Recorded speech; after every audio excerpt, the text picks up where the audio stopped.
Welcome back to session 2 of your 12-week nutrition program here with Coach Chicken Legs. So team, what you should have done for me is you should have a 7-day nutrition diary.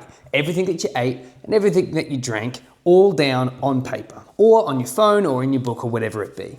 You should have taken a photo of yourself in your knickers to get an idea of what you look like now. So that way when we finish the program, you'll have something to compare it to.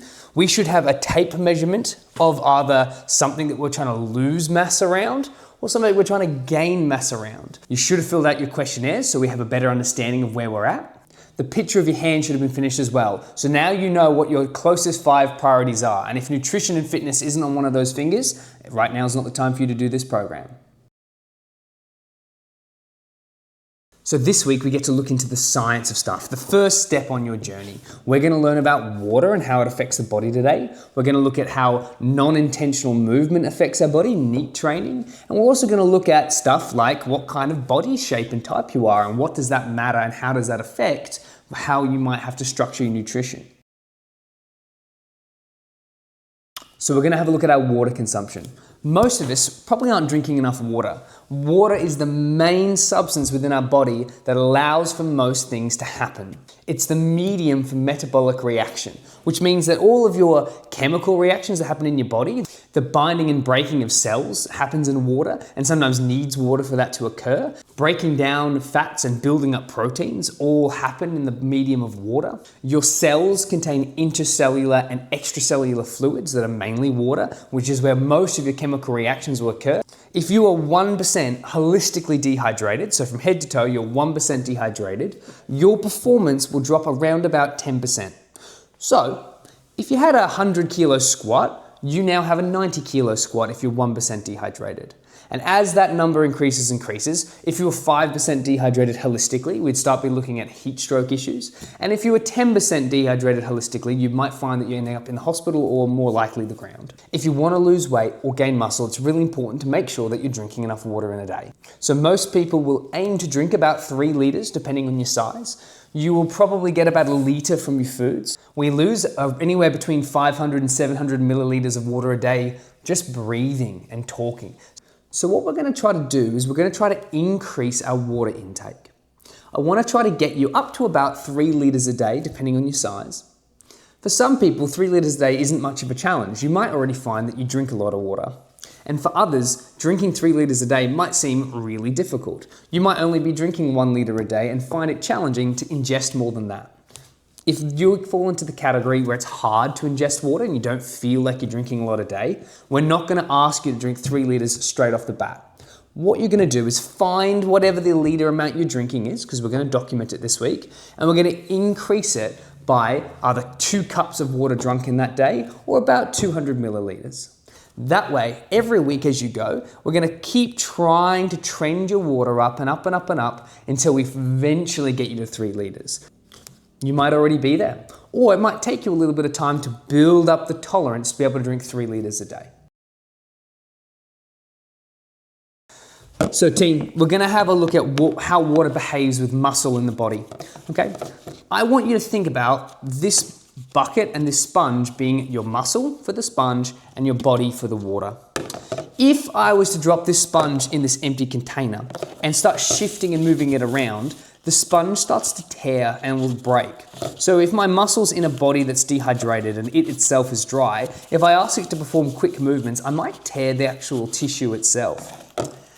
If I add water to the body and I put the sponge on top, the bottom of the sponge gets wet, but since I haven't moved the sponge around within the water, it's still dry on all its other surfaces. So it's still vulnerable to being torn. However, if I get my sponge and I submerge it in a body full of water and start twisting it and turning it, the sponge itself becomes really, really resistant to movement because it's got fluid in it, it's got lubrication. So now as I twist and turn it, it doesn't want to tear, it's really durable.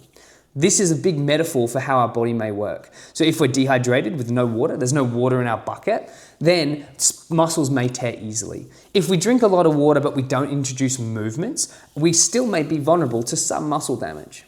If we keep hydrated and move the muscle within the body, we might find that our muscles remain strong and durable, more resistant and more ready to allow you to move. Another way you can think about it is if you had a chicken breast at a deli. So if we go to the deli and I buy a bit of meat and they give it to me in a plastic bag, if the meat in the bag are dry and I start shuffling it around, either the bag or the meat that I've been given will tear.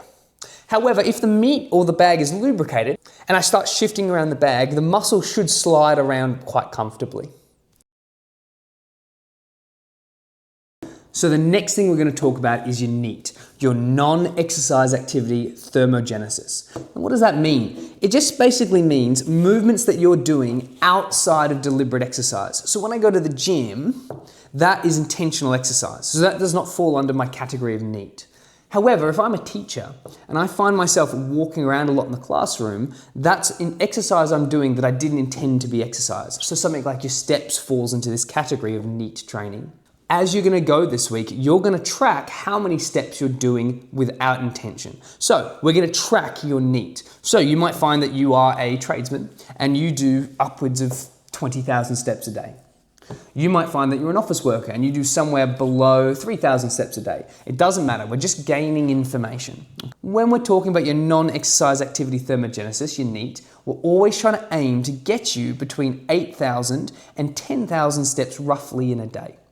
If we go beyond 10,000 steps a day, we start running into soft tissue issues where if we're not intentionally stretching and training our feet and limbs and joints to facilitate those kind of steps, we may run into injuries.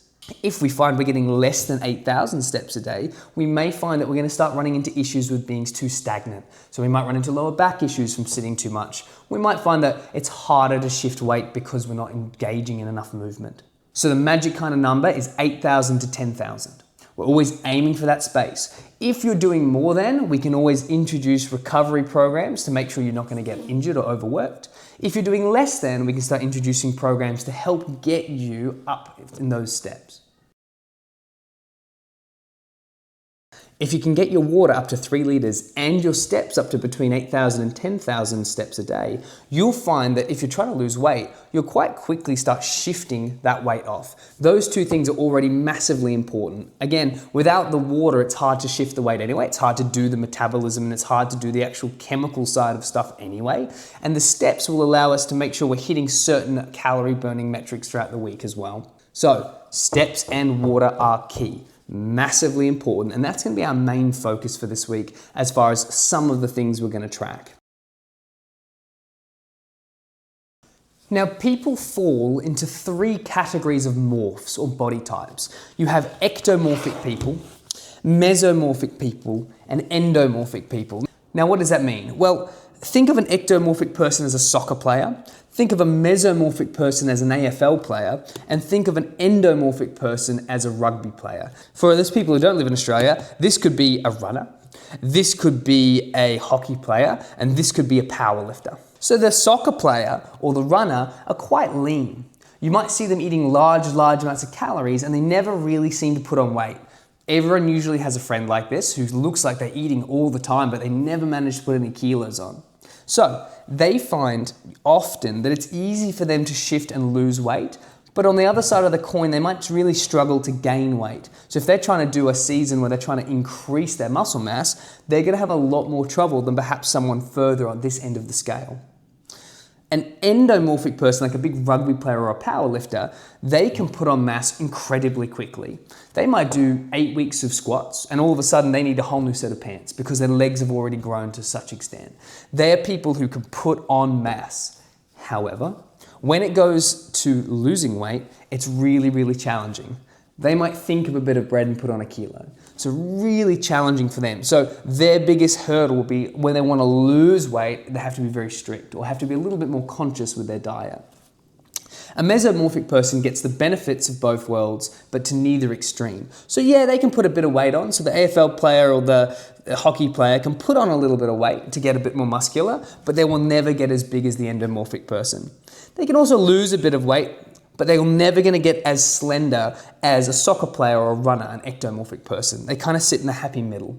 You will sit somewhere in this scale. It's probably worth writing down where you think you're going to sit. So for example, I sit somewhere between ecto and mesomorphic, where I find it easy to lose weight, but much more challenging to gain it and keep it on. You might be someone who finds themselves really, really easy to gain weight, but very, very challenging to lose it. So you might be more endomorphic. It's important to understand which morph you fall under, because that's going to give you an idea of some of the challenges you might run into throughout this program. This program really isn't for counting calories. I would much rather you use a 90% accurate tool that we have on us all the time, and that's your hand.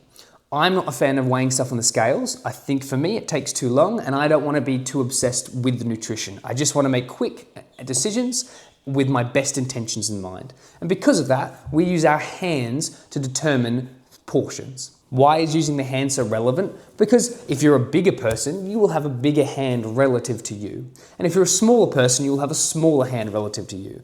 Think about Dwayne "The Rock" Johnson, probably has a bigger hand than Kevin Hart. So they need to eat different amounts. I want you to think of this. Your palm is your serving of protein. So that's from your wrist to the base of the knuckle here. That's both in thickness of your palm and in width. That is one serving of protein. I want you to think of a cup. So when I cup my hand like this, if I was to pour carbohydrates into this space, that is one serving size, and cooked carbohydrates. So when I pour cooked carbohydrate in this space, so cooked rice or bread or fruits, that's one serving size that I could hold in my hand. When you think vegetables, I want you to think fists. So again, from the wrist to the knuckle, both in thickness and in size. One fist is one serving of vegetables. Now, we think thumbs for fats. So from the very top of my thumb down to my knuckle is my fat line. So how many almonds can I fit in this space? How much olive oil is in that space? One serving of fat is from the base of the knuckle to the top of the finger here. This week, I'm going to present you a bit of a challenge. We're going to track your water. We're going to see where you sit, how much water you're ingesting. Now, tea and coffee does count towards your hydration goals. We're going to track your NEAT, your steps. So I want you to either on your phone have a pedometer, which is something that's going to track your steps, or if you have a Google Watch or a watch, that should be tracking your steps anyway. On top of those two things, we are going to do the first main challenge of this program. What I need you to do is that if you are a male, I want you for every meal you have, anytime you eat anything, you're going to have 2 palms of protein, 2 fists of vegetables, 2 thumbs of fats, and 2 cups of carbs with every meal. Now, if you're a woman, I want you to have 1.5 cups of carbs, 1.5 palms of protein, 1.5 thumbs of fats, and 1.5 fists of vegetables per meal that you have. Now, a meal is counted as anything that you eat at any time. So if you want to have milk in your coffee, that counts towards your fats and carbs. So you need to have with it 2 palms of protein, 2 cups of carbs, 2 fists of vegetables, and 2 thumbs of fats, or for the ladies, 1.5 cups of carbs, 1.5 fists of vegetables, 1.5 thumbs of fats, and 1.5 palms of proteins. If you want to have a snack, go for it. But you will need to have all those things with it, okay? So on your sheet this week, you will have portions. So you're going to give a tick every time that you eat the amount of portions that I've suggested. So anytime you eat anything, if you want to have a chocolate bar, that's good. That counts towards your carbs. But it does mean you also have to have your servings of proteins, carbs, fats, and vegetables with it, okay? So the idea of this is I want you to feel full for as much as you can this week. If you find that the meal is not quite filling enough, you will need to be able to eat that whole serving size again. Okay? You have permission to eat as many times as you want in a day, but on the condition that you eat those amounts of foods. Okay? Now we're only going to do this for 1 week, so don't stress too much, but it's just a test to see how hungry are you actually. There have been people in the past who need to have 6 of that size of meal a day because they're moving a lot or because they're a larger person. I've had people who only need to have 2 of those a day. It's more about finding specifically how hungry are you. So let's recap. You are going to try to track your waters, aiming for about 3 liters a day if possible. If not, we're just tracking. We are going to track our steps, making sure we're aiming towards 8,000 to 10,000 as possible.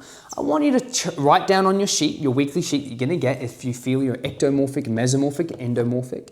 And then you're going to track your meals, okay? Every time you eat, you must have your serving sizes with you. Okay, you will be getting tons of printouts to be able to keep track of things. Again, whatever system's working for you, whether it be paper or it be online, continually keep on top of tracking. That's how we know we're moving forward. I want you to always aim for no less than 90% consistency. There's always that 10% buffer because we're only human and it's gonna make mistakes, but we're always aiming for 90%. Excellent team, you're one session smarter, you're one session closer to the end. All I need you to do is keep on top of tracking your metrics, and I'll see you next week.